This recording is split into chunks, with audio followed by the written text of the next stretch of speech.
नमस्कार, मैं हूँ पिया सिंह और आज मेरे साथ जो खास मेहमान हैं वो हैं राइटर हेमलता शर्मा जी। तो आज हमसे ढेर सारी बातें करने वाले हैं और सबसे पहले तो मैं उनसे पूछने वाली हूँ कि हेमलता जी, आप कहाँ की रहने वाली हैं? अभी हाल फिलहाल आप कहाँ पर रहते हैं? प्रिया जी नमस्कार। वैसे मेरा जन्म आगर मालवा में हुआ है, पर पीएससी की तैयारी के दौरान मैं इंदौर शिफ्ट हुई थी, तब से मैं इंदौर में ही रह रही हूँ। तो हेमलता जी, आप इंदौर की रहने वाली हैं। इंदौर को मिनी बॉम्बे भी कहा जाता है, अगर मैं गलत नहीं हूँ तो। मतलब इंदौर में मैं भी खुद रही हुई हूँ 3 साल और बहुत ही प्यारा शहर है। मैं पूछना चाहती हूँ, आपकी स्कूलिंग वहीं से हुई है? नहीं, मेरी स्कूल और कॉलेज एजुकेशन जो है वो आगर मालवा से पूरी हुई है प्रिया जी। हेमलता जी, स्कूल की कोई ऐसी खास बात जो आपको आज भी गुदगुदा जाती है, मतलब याद रहती है हमेशा कहीं ना कहीं बैक ऑफ द माइंड, ऐसा कुछ आपके साथ हुआ हो? जी प्रिया जी, घटनाएं तो वैसे कई हैं, पर एक घटना ऐसी मेरे साथ घटी थी जिसके बारे में आज भी सोचती हूँ तो मेरे चेहरे पर मुस्कान बिखर आती है। हमारे स्कूल के पास में ही एक प्लेस था, हनुमानगढ़ी। वहाँ पर इमली का एक पेड़ था और मुझे इमली खाना बहुत पसंद था। तो इमली तोड़ने के लिए मैं और मेरी फ्रेंड हम चुपके से स्कूल का जब रेस्ट हुआ था, रेस्ट में हम वहाँ चले गए, लेकिन वो पेड़ जो था बिल्कुल ढलान पर था और जब हम इमली तोड़ने लगे तो हमारा पैर वहाँ से ढलान पर फिसल गया और हम बिल्कुल नीचे की ओर गिरने लगे। तब मेरी एक फ्रेंड थी, उसने हम लोगों को वहाँ से हाथ लगाकर और ऐसे संभाला और फिर वहाँ से हमें निकाला। वो चीज मैं सोचती हूँ तो आज भी मेरे चेहरे पर मुस्कान आ जाती है कि हम इमली खाने में तोड़ने में इतने मशरूफ हो गए, मतलब अपनी जान की भी परवाह नहीं की। यदि हम वहाँ से गिरते तो हमें बहुत चोट आती। बिल्कुल सही कहा आपने। मतलब बचपन की ऐसी कई यादें होती हैं जो हमें गुदगुदा जाती हैं। और ये जो आपने बात बताई इमली तोड़ कर खाने वाली, ओ माय गॉड! मतलब आप सोचते होंगे तो आपको कितना मजा आता होगा कि बचपन में क्या क्या नहीं किया है हमने। जैसे कहते हैं ना, बचपन के जो दोस्त होते हैं वो कभी भूले से भी भुलाए नहीं जाते। तो आपके कोई ऐसे साथी थे उस समय के जो आपको आज भी याद हैं या आपके साथ अभी तक जुड़े हुए हैं? जी हाँ, मेरी एक फ्रेंड थी, आरती आर्य। हालांकि उसकी शादी हो गई है, पर मेरी उससे अभी भी फोन पर बात होती रहती है। मुलाकात तो कम ही हो पाती है। हेमलता जी, अब हम चलते हैं स्कूल से कॉलेज की तरफ, जहाँ हम थोड़े से समझदार हो जाते हैं, नई नई उमंग होती है, नए सपने होते हैं। तो क्या थी आपकी कॉलेज लाइफ? आप कैसे थे तब? प्लीज हमें बताइए ना। प्रिया जी, जैसा कि मैंने आपको बताया कि मेरा कॉलेज एजुकेशन आगर में हुआ। आगर बहुत छोटी सी जगह है और वहाँ पर केवल एक ही कॉलेज हुआ करता था। और मेरा मैथमेटिक्स सब्जेक्ट था, जो मेरे फादर ने मुझे बीएससी करने से मना कर दिया था। उन्होंने कहा था बीए कर लो, लेकिन चूंकि मैं मैथमेटिक्स छोड़ना नहीं चाहती थी तो मैंने कॉमर्स ले लिया था। और पूरी कॉमर्स फैकल्टी में कोई लड़की नहीं थी, तो वहाँ के प्रोफेसर्स आके मना कर गए थे घर पे कि अरे आप लड़की को एडमिशन मत दिलाइए, कौन ध्यान रखेगा, क्योंकि बहुत छोटी जगह थी। मेरे फादर मुझे रोज कॉलेज छोड़ने जाते थे। क्लास में सारे लड़के एक साइड बैठते थे और मैं दूसरी ओर। बड़ा मुश्किल हुआ। स्टार्टिंग के 3 महीने 4 महीने तो किसी ने मुझसे बात तक नहीं की और मुझे कॉमर्स के बारे में कुछ पता भी नहीं था, तो बहुत दिक्कत हुई। लेकिन फिर मैंने पूरी कॉमर्स फैकल्टी में टॉप किया। Oh my God! It is really interesting कि सारे लड़के और एक लड़की। तो मतलब आपका तो वहाँ बोलबाला होता रहेगा ना कि एक ही लड़की है तो सब आपकी बात डेफिनेटली मानते होंगे। नहीं, वहाँ कोई भी लड़का मुझसे बात नहीं करता था। इवन उन्हें ऐसा लगता था कि उनकी आज़ादी में खलल पड़ रहा है मेरे क्लास में रहने से, तो वो कोई मुझसे बात नहीं करते थे। और मुझे कुछ आता भी नहीं था। स्टार्टिंग में कॉमर्स के बारे में उन्हीं लोगों को पता था। मैं उनसे कुछ पूछने की कोशिश करती थी तो वो बताते भी नहीं थे। मतलब सब दूर दूर ही रहते थे। 4-5 महीने बाद ही स्थिति सामान्य हो सकी थी।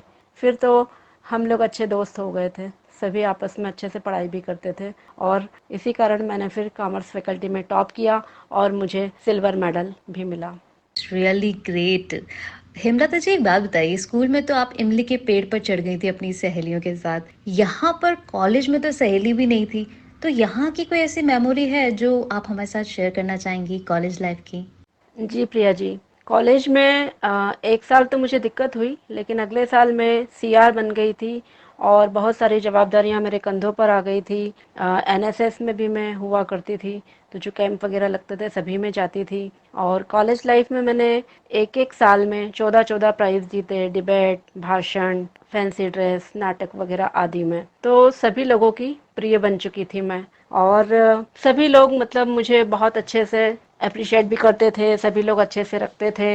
इवन मेरा नाम चल गया था जिसको कहना चाहिए। और लड़के लोग चूँकि पढ़ने में इंटरेस्टेड होते नहीं थे ज़्यादा, तो जिस किसी दिन मैं क्या रोज़ ही कॉलेज पहुँच जाती थी, तो हमारे एक प्रोफ़ेसर हुआ करते थे, वो बड़ा चिढ़ते थे क्योंकि मेरे जाने से उन्हें पढ़ाना पड़ता था। वो कहते थे, "अरे! तू रोज़-रोज़ कॉलेज क्यों आ जाती है?" बोले, "ये है बुलंद भारत की बुलंद तस्वीर, रोज़ ही कॉलेज चली आती है।" तो मतलब बुलंद भारत जो है वो टॉपर बन गया और कॉलेज में सबको पीछे छोड़ दिया। Oh my God! मतलब आज मैं एक सेलिब्रिटी से बात कर रही हूँ। मैं आपसे पूछना चाहती हूँ कि कॉलेज लाइफ में या स्कूल लाइफ में आपने जो सपने देखे थे, वो क्या आप पूरा कर पाईं या फिर आपने किसी और गाड़ी में सफ़र करने का सोचा? कैसे मतलब अभी आप कहाँ हैं जो आप पहले सोचती थी अपने आप को कि मैं यहाँ तक पहुँच पाऊँगी कि नहीं?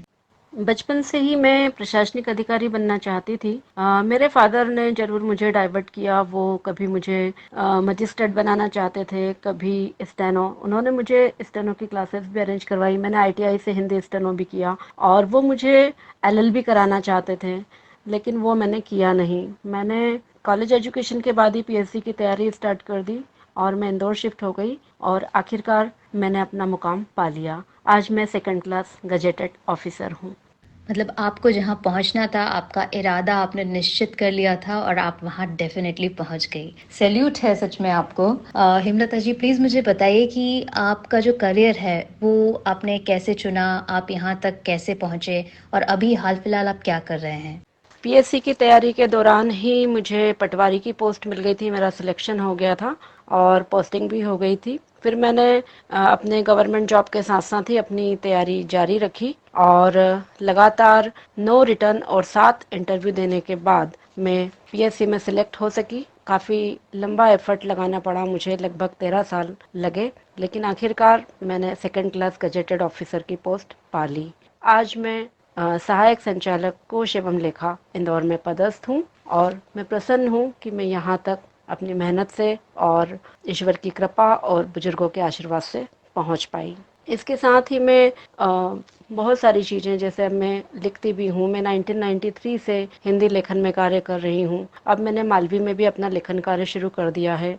मेरी 2 पुस्तकें मालवी की अभी आ चुकी है, मालवी लोकोक्तियाँ एवं मुहावरे, और अभी हाल ही में एक और पुस्तक मेरी आई है, किनारा की खोज। इसमें मैंने हरिशंकर परसाई जी के लघु उपन्यास तट की खोज का मालवी में रूपांतरण किया है।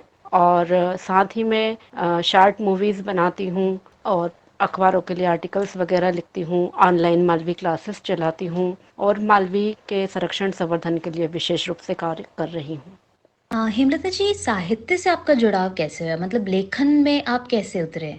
मेरे फादर अच्छे कवि हैं। वे घर में ही कवि सम्मेलन आयोजित किया करते थे और अच्छी कविताएं लिखते थे।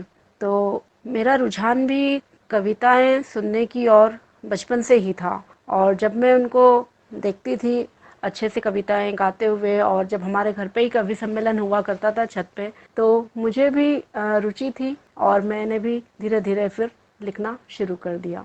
वहीं से मेरा रुझान साहित्य की ओर हुआ। एक बेहद ही होनहार, बेहद प्यारी सी हमारी हेमलता शर्मा जी के लाइफ पार्टनर के बारे में बात ना हो, तो ये तो बिल्कुल भी नहीं हो पाएगा हमसे। तो प्लीज़ बताइए ना आपके लाइफ पार्टनर के बारे में कुछ हमें?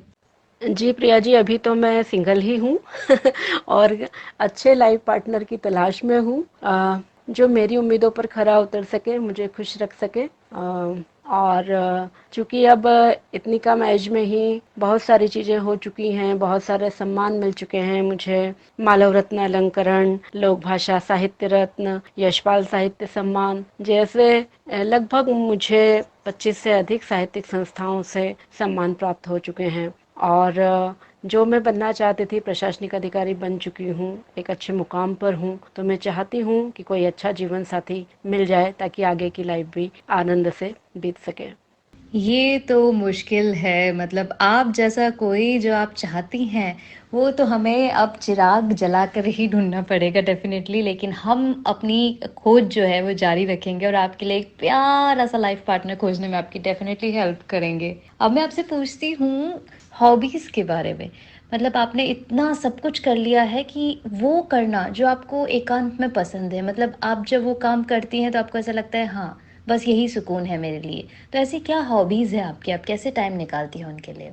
प्रिया जी, मेरी हॉबीज़ ऐसी हैं जो मैं एकांत में तो नहीं कर सकती क्योंकि जैसे मुझे बैडमिंटन खेलने का बहुत शौक है, तो उसमें भी मुझे कोई पार्टनर चाहिए खेलने के लिए। और कैरम और चेस खेलने का शौक है, तो उसमें भी कोई ना कोई पार्टनर चाहिए। हाँ, हालांकि मुझे योगा करना बहुत पसंद है, वो मैं अकेले कर लेती हूँ। और मध्य प्रदेश में जो अपनी प्रशासनिक अकादमी है, नरोन्ना प्रशासनिक अकादमी भोपाल में, उसमें मैंने योगा में फर्स्ट प्राइज़ जीता था, कैरम में फर्स्ट प्राइज़ जीता था, चेस में सेकंड प्राइज़ मुझे मिला था। तो मुझे तलाश रहती है कि कोई अच्छे खेलने वाले मुझे मिल जाएं तो मैं उनके साथ बढ़िया से समय बिता सकूं। और योगा तो मैं कर लेती हूँ, डेली ही करती हूँ लगभग।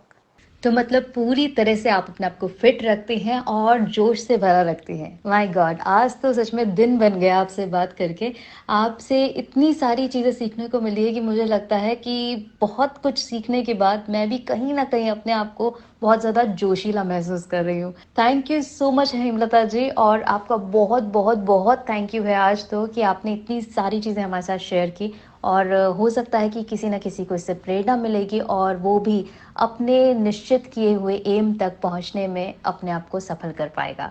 बहुत-बहुत धन्यवाद फिर से। बहुत बहुत धन्यवाद प्रिया जी आपका, कि आपने मुझे इस योग्य समझा और साक्षात्कार के लिए आपके स्टूडियो में आमंत्रित किया। बहुत बहुत धन्यवाद।